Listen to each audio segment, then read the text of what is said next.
Okay, so good morning, guys. So this is our video lecture for BJT, but I hope this is not your first time to encounter this one kasi I am hoping that you've already gone through this material before listening to this. Okay, so this will just be a supplement to you. This will be mabilis lang siya because as again, I've expected na nag-go over na ito material na ito. Okay, so BJT. It stands for bipolar junction transistor. Basically, transistors. Alright? Now, itong transistor, it was invented at Bell Laboratories by three men. Okay, sino ba yung tatlong men na yun? Assignment yun. Paki-comment po dun sa baba yung three men. Okay? This is a graded po. Okay? If you comment it down sa baba, yung three men, I will give points on that. Okay, so ano ba yung construction ng ating transistor or yung structure niya? So basically, yung transistor or BJT to be specific, bakit BJT? Kasi po, madaming klase ng transistor. Okay? BJT is one. Basically, merong dalawang klase ng transistor. Okay? FET and BJT. FET stands for Field Effect Transistor. And this one is the BJT, which is the Bipolar Junction Transistor. And we will start with the BJT. So, ganito po yung itsura ng ating BJT. Okay? So, now, if you notice, yung BJT natin, meron lang siyang kumbaga, meron ka lang N-type material and P-type material. Tama po ba? It's just made up of N-type and P-type material na pinag-sandwich. Okay? So, in this case, meron kang N, P, N. N-type material, P-type material, N-type material. Idikit mo lang yung lahat tatlong yon, tapos lagyan mo ng parang terminal niya dito, metal terminal niya dito, or metal contact, and then you have your transistor. Okay? Yun yung pinaka-idea ng transistor. And kasi, it's made up of NPN, pwede na ganito yung construction niya. Okay, kasi nga pinag-sandwich mo lang yung NP-type material. Pwedeng ganito, pwede din naman ganito. Okay, meron kang PNP, dalawang P, sa gitna si N. But the thing is that, kailangan in between them, different type of material, of course, para mahiwalay natin itong dalawa. Kasi imagine if this is N material, edi isang N-type material lang to. Tama po ba? So, sa gitna, it should be different. So, in this case, yung gitna niya is P-type, ito naman is N-type. Okay, ang tawag natin kapag ganito yung construction is, of course, very obvious, this is called an NPN transistor. Ito namang sa kabila, kasi meron kang NP, N-type material na pinag-sandwich mo, very obvious, ang tawag sa kanya is PNP type of transistor.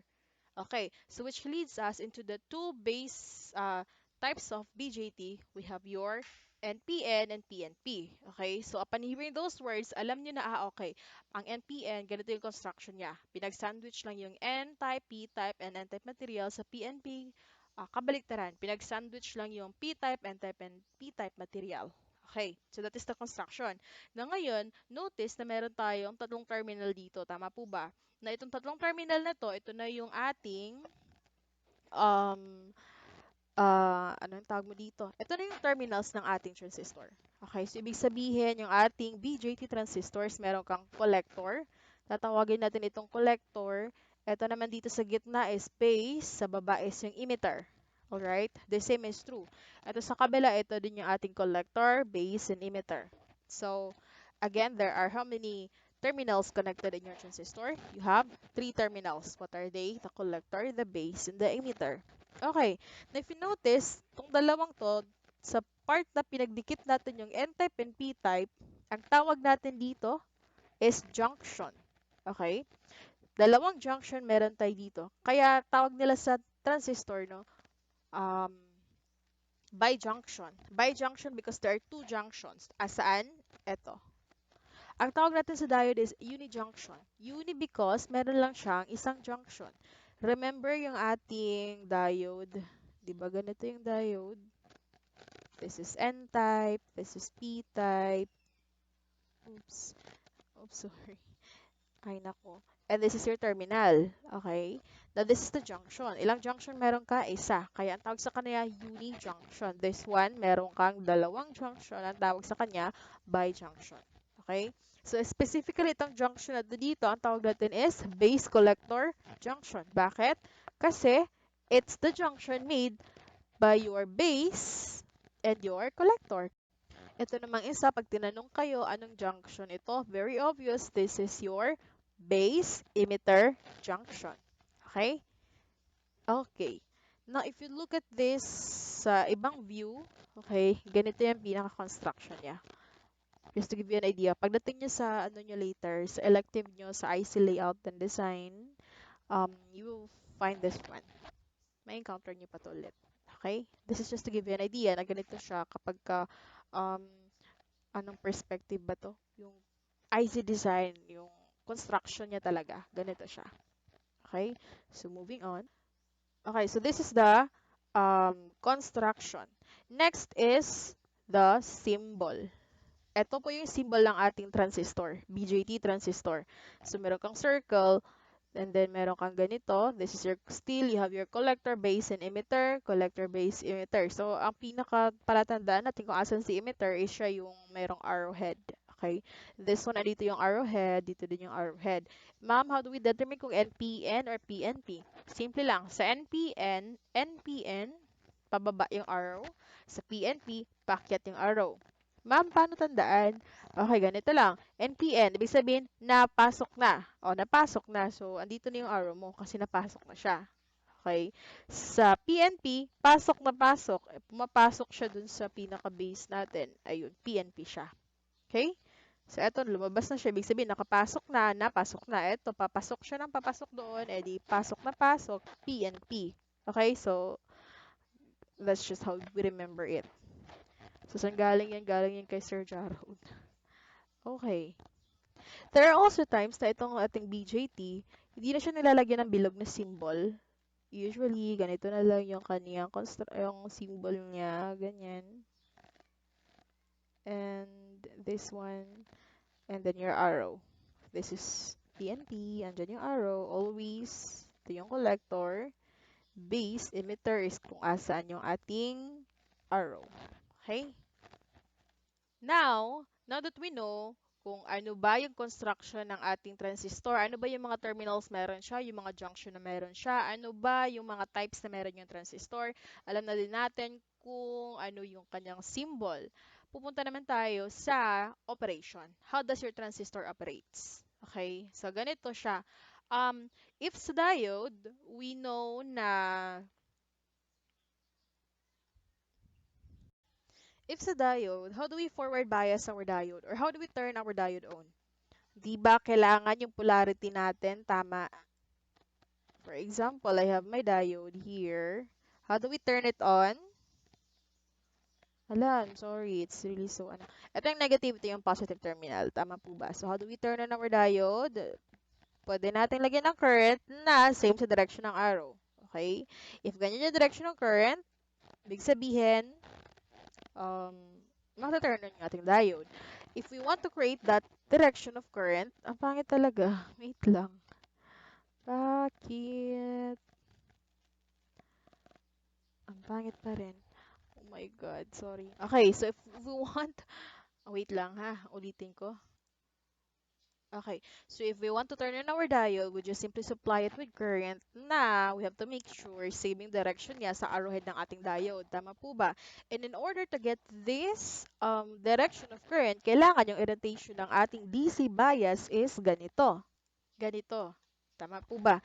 Yung negative, andun sa negative terminal, yung positive, andito sa positive terminal ang ating diode.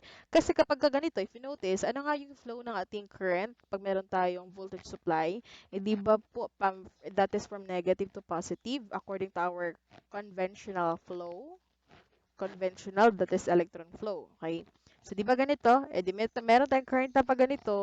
So, ganito na yung direction. Boom, turn on na yung ating diode. Now, or dapat master nyo na yun ah. So, just recall lang yun. Okay. Now, we'll go to our transistor. So, I'm gonna erase this one. Okay. Now, for your transistor, ito yung pinakatatandaan natin in order to turn on our transistor.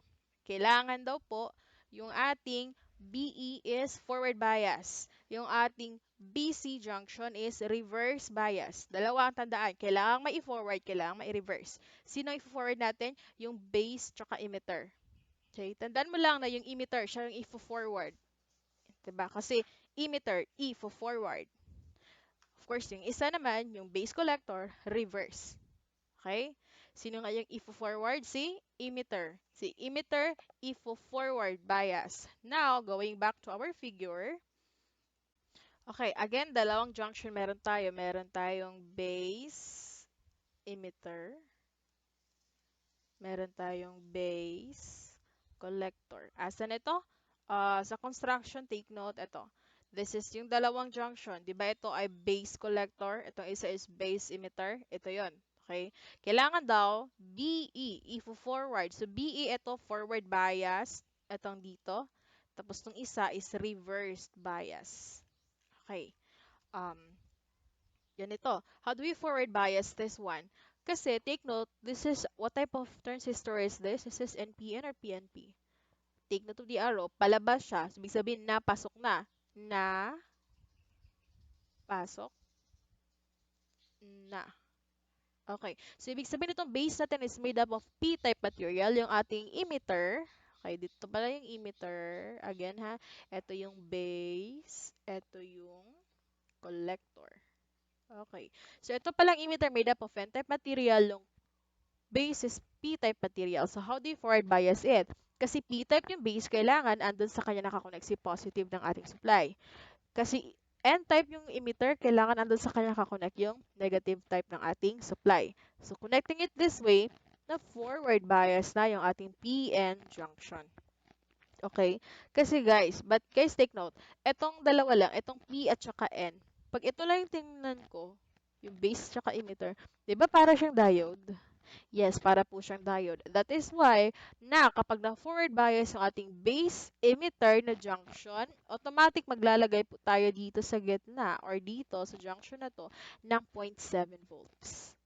Kasi 'di ba yung ating silicon diode, pag na-forward bias, 'di ba po meron po siyang voltage drop na 0.7? Same is true. Kasi parang diode kasi itong andito, pag na-forward bias siya, automatic ilalagay mo yung 0.7. Huwag kakalimutan. Okay? So, ito, if-forward bias. Etong isa is i-reverse bias. So, how do we reverse bias it? Again, ito yung BC natin, ano? So, this is N-type material, B-type material. So, kailangan yung sa N-type material, i-connect natin sa positive terminal ng ating supply. Kasi nga, reverse, babalik na rin natin. Ito namang ating P-type material, i-connect natin sa negative terminal ng ating supply. So, kapag ganito yung orientation ng ating mga DC supply, ibig sabihin yung ating transistor is naka-on. Okay? Okay. So, notice din class, say for example, meron tayong diode. 'Di ba? Parang diode itong mga junction dito. So, say for example, meron tayong diode. Ito, drawing ko lang. So, ayan, ito na yung ating mga diode. Pagpasensyahan na po. So, may diode ka dito kasi this is P-type itong ating base, N-type si emitter. So, andito yung negative ng ating diode. Okay? Tapos sa kabila, N-type si collector. So, andito yung negative ng diode. Andito yung positive kasi positive si base. Okay? So, tandaan na itong mga diodes na to, diba, this is the diodes, parang na-form siya because of that BC and BE junction. So, kailangan, para ma-on yung transistor, ano nga yung ating qualification? Qualification? Ano nga yung ating kailangan i-satisfy? Kailangan ma-forward bias si BE. So, kung ito yung diode natin, how do we forward bias sa diode? Kailangan yung current, diba, pa ganon, same direction sa arrow. So, kailangan, if you want this type of current, yung flow ng current, kailangan ganito yung ating voltage supply. Tama po ba? Nasa taas si positive. Kasi yung ating voltage again, ang current flow niya is from negative to positive. Okay. Itong isa, how do we reverse bias this? Kailangan yung current na ma-generate natin pag ganito. Tama po ba? Para salungat siya dito sa ating diode. And then, if we want this type of flow ng current, kailangan yung ating supply is ganito ang orientation. Kasi, kung ito-trace mo yung current flow ng ating DC supply na to, pag ganito siya, from negative to positive. So, ganito yung supply niya, nare-reverse bias niya itong diode or itong ating junction. So, nasatisfy na itong ating, ano dito, um, rules in how to turn on your transistor. Okay? I hope that one is clear. Okay, so now, what about tong isa? This is for NPN. Ma'am, what about sa PNP? The same is true. Sa PNP, ganito din yung ating i-consider. Forward bias si BE, reverse bias si BC. Okay, so I have here my transistor. This is, how do we know that this is NPN? Sorry, this is PNP. Kasi this is the arrow, papasok siya na pasok. Ayun, ito siya. Okay? So still, ito pa rin yung ating emitter. Kung asan yung arrow, andun si emitter, ito pa rin yung ating collector, at saka yung ating base. Tandaan na ang collector is P-type, na ang ating base ay N-type, na ang ating emitter ay P-type. Okay. So, kung halimbawa, meron akong diode dito, ituturo ko yung diode sa junction na to. Dalawang junction, 'di ba? BE and BC. Kung meron akong diode na i-draw dito, that would be asan yung aking negative terminal? Negative, this is P and P. So N type si base, so andito yung negative. So ganito yung aking diode. Tama po ba? Dito naman sa kabila, kasi N type, oopsie.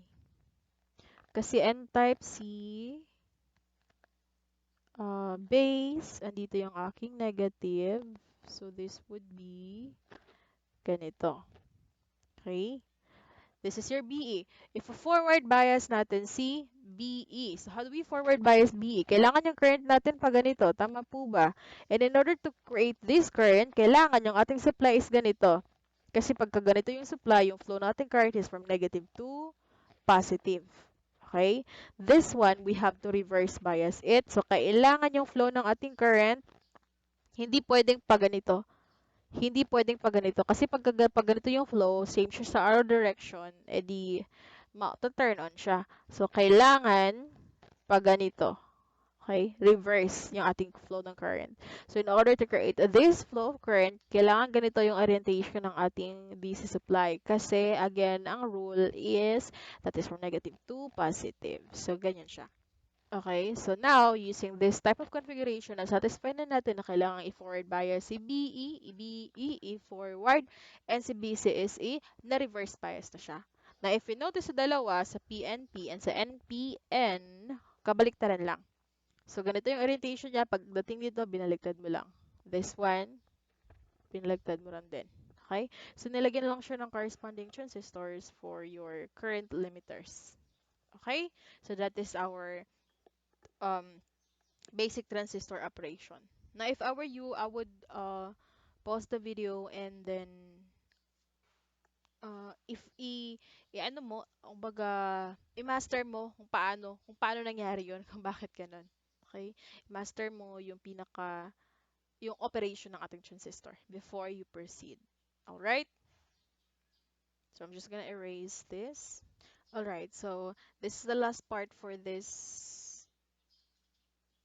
sa video na to. Mayroon pa, last topic for this part of the video.